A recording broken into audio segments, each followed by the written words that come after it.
పరుచూరు మండలం నాగులపాలెం వద్ద 167వ జాతీయ రహదారిపై సర్వీస్ రోడ్డు డ్రైనేజీ వ్యవస్థ ఏర్పాటు చేయాలని డిమాండ్ చేస్తూ స్థానికులు భారీ ధర్నాకు దిగారు. సుమారు 200 మందికి పైగా రైతులు, ప్రజలు, టీడీపీ నాయకులు రోడ్డుపై బైఠాయించడంతో వాహనాలు భారీగా నిలిచిపోయాయి. గత 2 ఏళ్లుగా కాంట్రాక్టర్ హామీలు ఇస్తున్న పనులు జరగలేదని స్థానిక ఎమ్మెల్యే ఏలూరి సాంబశివరావు దృష్టికి తీసుకెళ్లినా ఫలితం శూన్యమని ఆందోళనకారులు మండిపడ్డారు.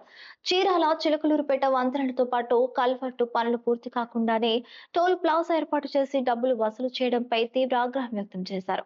ప్రజల ప్రాణాలకు ముప్పు పొంచి ఉన్న కాంట్రాక్టర్ కనీసం స్పందించకపోవడంతో రోడ్డెక్కామని, తక్షణమే తమ సమస్యలు పరిష్కరించాలని వారు డిమాండ్ చేశారు.